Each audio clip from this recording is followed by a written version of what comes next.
Oh, it's such a nice day out today in the afternoon. It's, oh, you've seen the time, but it's almost 3 o'clock, and it's 77 degrees Fahrenheit, which is why we live in Arizona in December. Anyway, I have to get out of here and go take a computer back to a client, and I don't do too much PC repair work anymore. I've done that for so many years, and I hate Windows with a passion. A white-hot, burning passion.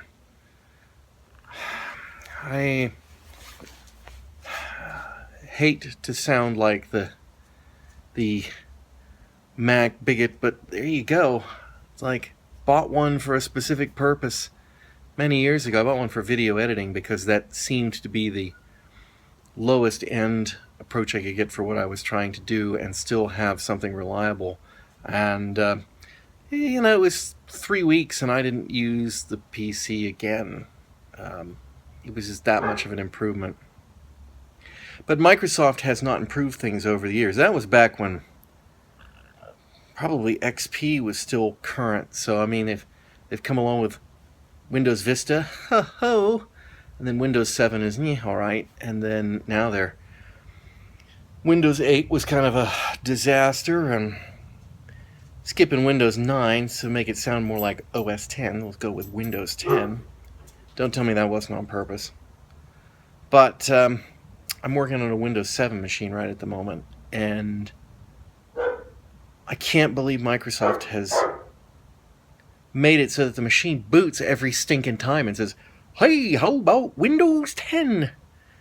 Fortunately, I found out how to get rid of that. But that's spam. Why hasn't the European Union imposed some sort of hideous sanctions on Microsoft for that, so that they have to comply with their laws and then we can get it out of ours? Anyway, hate these things. Hate them. Hate them. It's like living in the 20th century. I just watched back through the video that you just saw with me sitting outside on the porch on Sunday, and I try not to bag on Windows too much, or indeed even spend my time here talking about computers. But I'm gonna continue to talk about computers for a little bit because it's now days later and the saga continues. So the computer I was telling you about, the reason I had it here was it is experiencing internet problems, and the way, well, so you've got, 3 components basically, or 4 if you want to count the cable company themselves. But when you're talking about your internet, you've got the computer, you've got the wireless access point, in this case a wireless access point router, and you've got the cable modem itself. Now the cable modem is extremely difficult to diagnose because it has to be provisioned, which means to install a new cable modem, you have to actually hook it up and then go through an installation provisioning process with the cable company, which basically deprovisions your old modem, and it's just a pain in the butt, and it's the last thing you want to do. So I had already kind of ruled out the Wi-Fi access point, and so the next thing was to determine that it wasn't a fault with the drivers of Windows, whatever. So I brought the computer home so I could hook it up to my network and verify that the internet works just fine on it. Because I never was at their house when it was out. They would call me and tell me it wasn't working and I was not able to get to the computer. But when I would get to the computer, it would be working, but it would be incredibly slow. And so I brought it back here, hooked it up, and it was working great. However, as always goes with this computer, their antivirus had expired and was out for about a month. They had a ton of Windows updates, and so, I did the usual cleanup and roundup, and then they had that Windows 10 thing popping up, which I got rid of, because, these people are very nice people, but they're quite elderly, and I think Windows 10 would probably put them over the edge, as it has many people. As would Windows 8, it's just... And I don't believe in sticking the classic shell on there because that's just... It's a Band-Aid, and it's, it's doomed to fail at some point. Microsoft's going to break that thing, and then that's going to be a problem anyway. So, if you're going to go to 8 or 10, you might as well bite the bullet. But frankly, they should buy a Mac. It's my opinion. I mean, they only use it for Skype and email. So, and maybe browsing the internet. And I'm going to promise you that they would never call me again, and I wouldn't be able to finance my Christmas as I am from this, which just seems almost Scrooge-like. But that's the nature of doing consulting for pay. Anyway, I took the computer back. I also picked up a cable modem, figuring that was probably what it was. I installed the cable modem, and after some fighting with the cable company because of their automated system kept taking me down a path of check this, check that, check the other thing, when it's like, no, I just want to provision the freaking modem. And eventually got the modem provisioned, although that took more time than it should have. And they were up and running, the internet was good, and off I went. And I got a call from them today, or I got a voicemail from them earlier today. No, last night. Yeah, it was last night. But I'm so busy. I've been at it till after midnight every night this week. And last week too. I have so much stuff going on. I can't catch a break. I was really looking forward to a nice quiet evening at home today, and I didn't get it. Instead, I was over there for 2 hours on the phone with Cox Cable, trying to figure out why it wasn't working. It's obviously not the cable modem. It's not the access point. It's not the computer. It's got to be the cable. I could get it to work. They could get, you go into the automated phone system, and it's like, what's your account? What's your PIN? Okay, what's your problem? Oh, the internet's out. Well, let me just take a look. This is the automatic system, right? And I'm looking at the cable modem lights, which are absolutely no Connect light. All they've got is power and a PC Connect.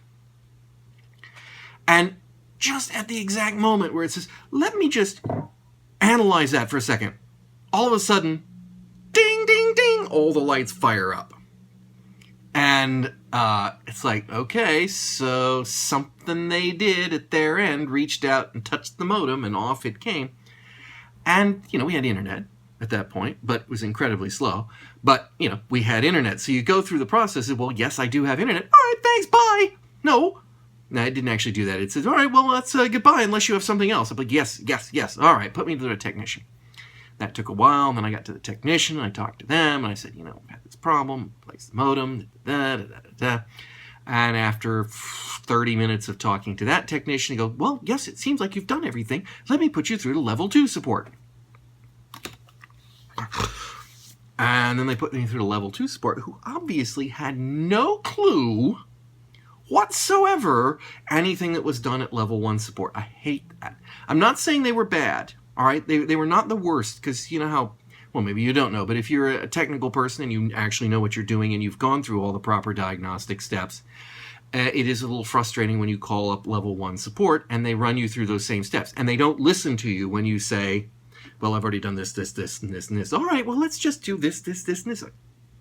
That's frustrating. They didn't do that to me, and I will cut them benefit of the doubt that they were not terrible. It's just, the girl at level 1 actually kind of sounded like she knew what she was doing and didn't seem like she was reading off a script. So I was kind of thought I was actually talking to somebody useful, but then when she got to the point, well, I don't know what's going on, so I'll put you to level 2. Then I was on the phone for quite a while with him. And he was perplexed too, because we went through all the stuff, and then we went through some advanced stuff. And he goes, and we got the internet working again, because it had gone out during the process. And we got the internet working again, and he's looking at it going, "You don't have internet." I'm like, what? I cannot see your modem. It's not there. It's not coming through the system. I said, yes, but I have internet. And he goes, I know. Kind of weird, isn't it? Yeah. So 2 hours. Just 2 hours of me sitting there on the phone dealing with this. Now, I admit, the couple that I'm helping could not possibly have gotten through that without just freaking out. So I'm doing them something, but now I'm wondering, did they really need to buy the cable modem? I mean, yes, they had a cable modem from, I kid you not, 2006 or 5. I forgot what he said, but it was 5 or 6. So it's 9 or 10 years old. Ancient cable modem. How is it that didn't die? I don't know. They usually go 3 to 5 years, and then so I mean, yes, they didn't need to buy a cable modem, but it's a lot better cable modem, and it's a new cable modem, and it's a faster cable modem, and hopefully it will be better for them. But we'll talk about that tomorrow, because when they found out there was a problem, they need to have a technician come out, and Cox Cable assures me I don't need to be there, but my clients assure me I absolutely have to be there. And luckily it's a late day, and I normally get off work around 3, so if the guy doesn't get there till 3:30 or so, I can make it and I can be there, even though I don't need to be there. But they were really, really insistent, so I guess that's what we'll do, and hopefully we'll get this resolved, and then I can have a night off and relax, because that's what I really want to do. However, I did get home in time to do the family Christmas tree lighting ceremony, and here is the family Christmas tree lighting ceremony. It's world famous. It's the world famous Glover family Christmas tree lighting ceremony. It's the first one we've ever done, but someone has seen it in Taiwan, and that makes it world famous. So, because it's another part of the world. Anyway, here it is. I posted this on my other YouTube channel earlier today, but I'll incorporate it here to make this long vlog even longer.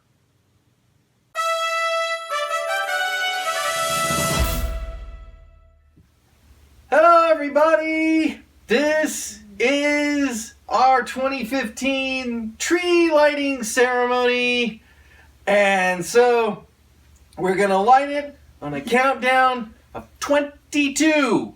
Alright? So let's go! 22, 21, 20, 19, 18, 17, 16, 5, 4, 3, 2, 1. This hurts my eyes. Really? Well, stop stabbing your eyes into the needles. This much room. That's it. That's the tree. Yay! If you look like...